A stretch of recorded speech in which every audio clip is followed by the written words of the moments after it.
Hello everyone, I am CoolGuy, welcome back. Ever since the Air got nerfed, I don't see too many fusions being used in the Crucible. They're rare, and when I do see them, it's the occasional Air, and I'm sure you've noticed, Bastion is the most used fusion in the game. There's a reason for that. In this video, I want to talk about the state of fusion rifles in the Crucible in PvP. Now, PvE is going to get a small section, but I feel that there's a lot to learn in this video. I'm unsure if it's been talked about, but the goal here is to show optimal range for each archetype, what their damage floor is, and mainly, I want to see just how close they are to each other. Because before, the long zoom air until with certain perks was above the rest. The more I messed with all these fusions, the more it was clear what was happening. I don't like what I saw, and I don't think that you're going to either. What's nice, I can come back to this video if buffs or nerfs happen in the future. I have charts, explanations, and at the end, I want to talk about what I feel is wrong as a player using them. Back in update 2.8 on March 10th, not too long ago, fusion rifles, the target acquisition for the fusions has been adjusted to no longer account for precision locations, because previously target acquisition could actually cause a player's volley to deviate from the intended aim vector, causing most of the volley to miss. The damage fall off for this weapon archetype can now floor at 0.5x, previously 0.75x. Effective range and the impact of the optic stat for this weapon archetype has been reduced across the board.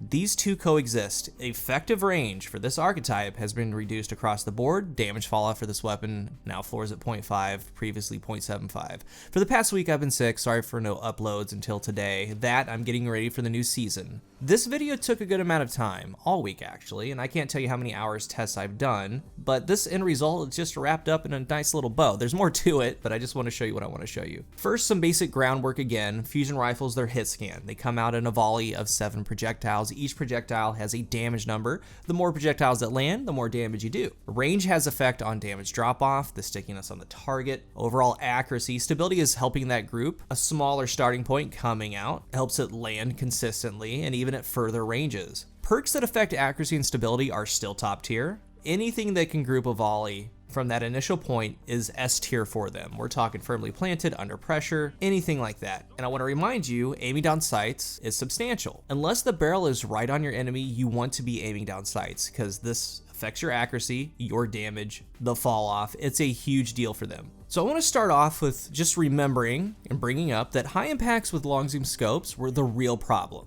the real issue. And I think most of you would agree with that. But after these nerfs, I have a lot to say with how they're acting. With how I want to show what's happening, there are fusions that I chose to cover. These are carefully picked to get the point across because I feel that these are the best examples. All archetypes are covered. For the rapid fire frame, we have Zealot's Reward. These have a charge time of 540. I have a charge time masterwork at tier 5. This brings it to a 520 charge time. It has backup plan, 39 on the range stat. These frames are a 6 projectile kill, meaning that 6 out of the 7 need to land cleanly.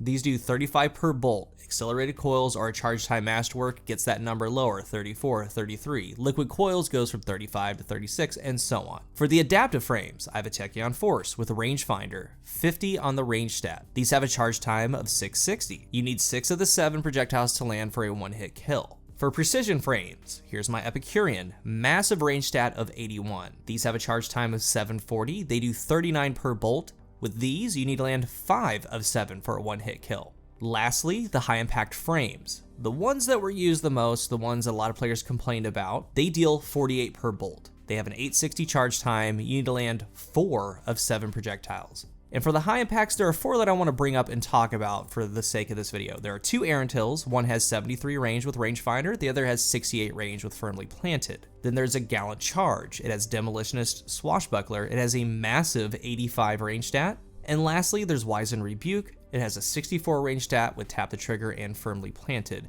Now there's a 5th one. It's going to get its own small section. I feel that it's important, like in my opinion, next level strats. And then Bastion is going to get a little section as well. So quick overview, a rapid fire frame with low range, slightly faster charge time. This kind of simulates that you want it for really close encounters to shut down rushers. We have an adaptive frame with a decent range stat. With a rangefinder, we're looking for consistency. We have a precision frame with a high range stat. And then there's various different impacts, perks, ranges for the high impact class. When you look at these bottom 2 archetypes, they require the user to land 6 of 7 projectiles. The archetype right after that one does 1 more damage per projectile, so 7 total for the volley. That one needs to land 5 of 7. So left to right, bottom to top, we have 35 per bolt, 38, 39, and for whatever reason, we just jumped straight to 48 per bolt. Here's the interesting part, and I wish that I tested this earlier. To me, I'm pretty sure that these got exactly what the hand cannons did, and if you followed my work here on hand cannons, that's a bad thing. I want to stress though, that before this nerf, the Arantil was getting 40+ meter kills. That's an issue that needed to be stopped. For the next section, and again remember that these fusions are to show what's going on, and then we can fill in the gaps. Lots of testing and other ones were used, but this is just the end result. The next graph has 3 important things. Number 1, the effective range at which fall off occurs, meaning the distance that what it does per projectile is going to change to drop off. Number 2, the fall off gap, and number 3, the fall off floor. And with the floor, it means that no matter what distance you are at, it could be 100 meters away, it's always going to do that number.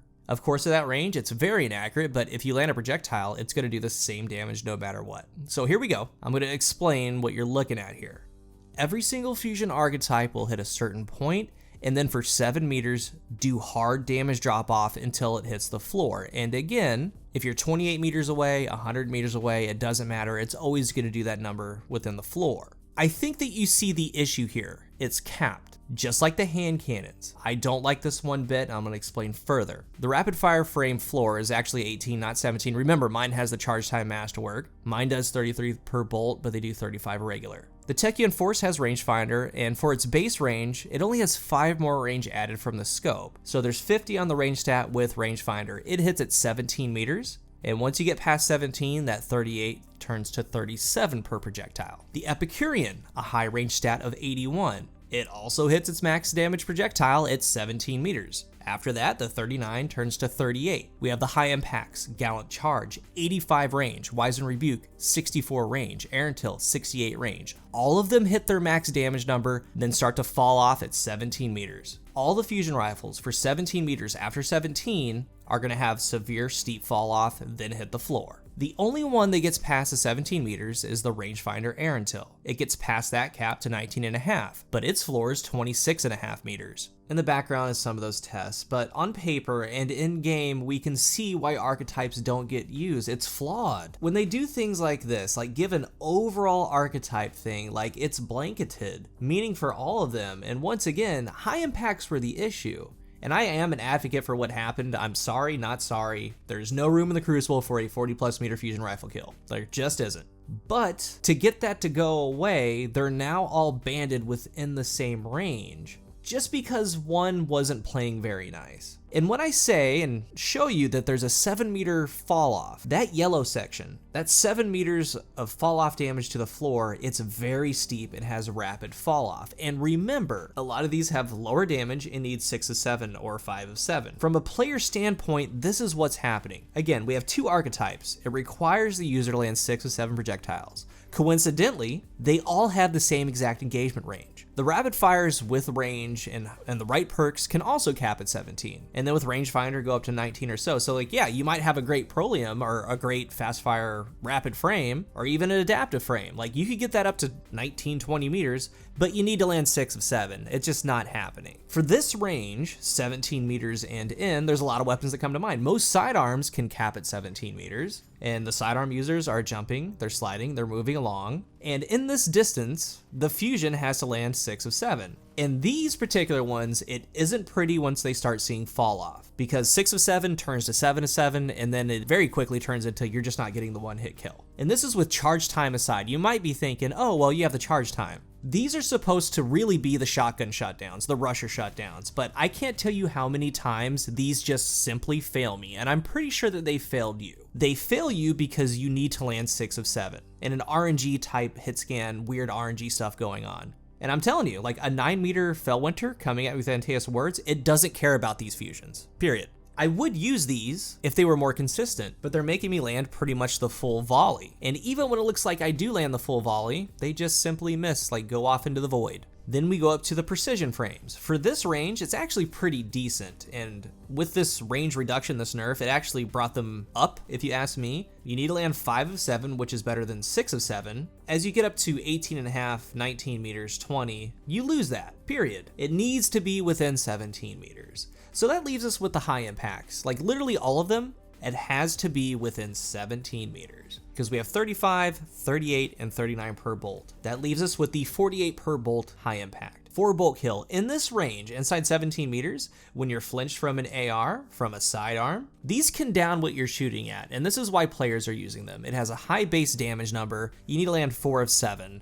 And there's a lot of instances that, yeah, I have charge time with my Zealot's Reward or my Tachyon Force. If he gets flinched at all, like literally lose it, and you lose the gunfight. So since its damage is so high, when they see fall off into that 20, 21 meter range, they're starting to do the damage of the other frames, 38, 39, all the way down to 35, needing to land 6 of 7 projectiles. It's a damage thing, it's a consistency thing.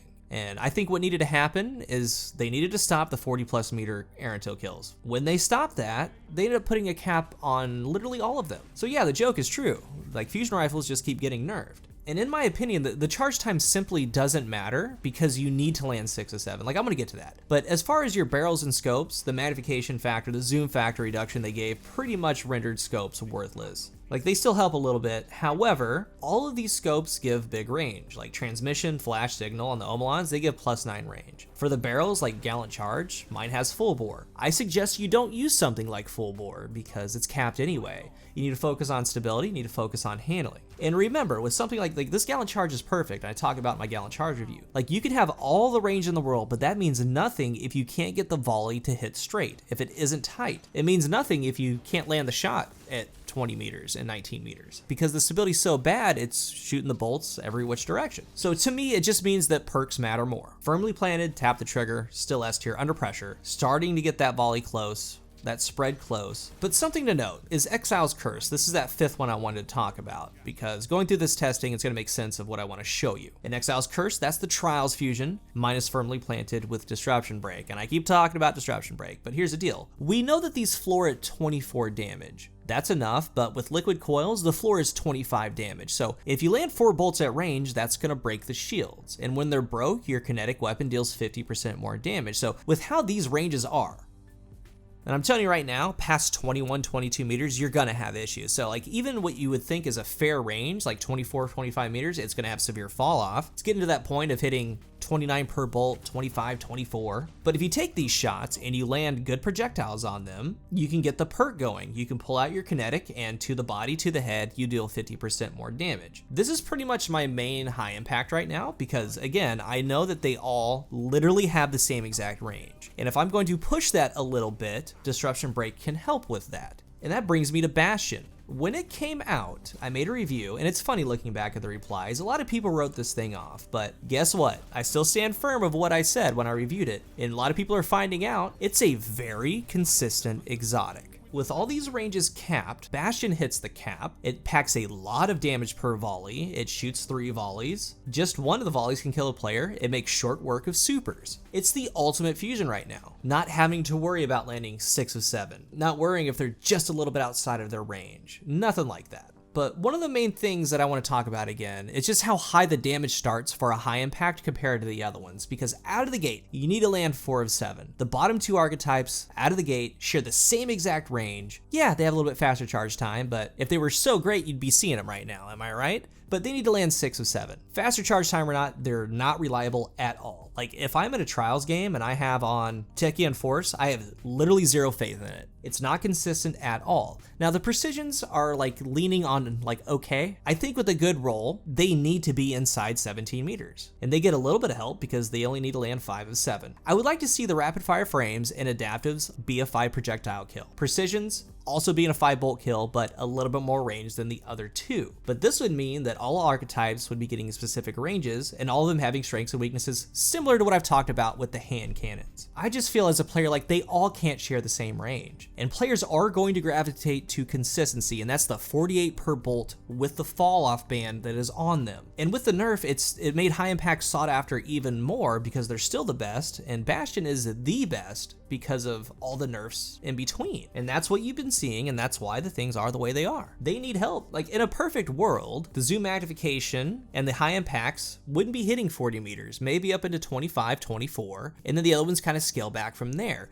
But their damage is high enough that they can get 5 of 7. So they're a little bit more consistent in that 14 to 17 meter range, because right now they are not at all. And I always look at it like, if no changes are made, then this is just the way it is. And as it currently sits, rapid fire adaptives cannot shine, because even though they can get up to 17 meters, some even further with rangefinder, you still need to land pretty much the entire volley, and they really don't accept any drop-off damage. So you're constricted with 17 meters and in, and then there's RNG within a volley that goes out. But with high impacts, the decay off of a 48 damage number, the fall off is acceptable. It's just very weird. I'm not happy with it. I would like to know your thoughts.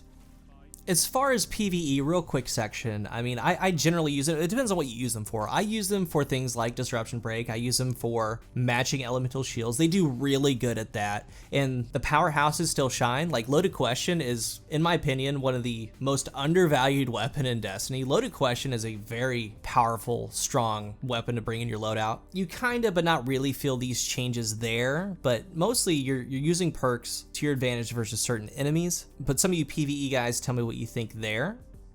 If you're looking for a new controller, I'm sponsored with Scuff Gaming. There's my link down below, and you can use code COOL at checkout for a discount. If you're new here, remember to hit the subscribe button, and if you enjoyed the video, ring the bell to get videos when they go live. Share, comment, all the stuff if you would like. Let's talk about it down below. Thank you for watching, and until the next one, I am CoolGuy.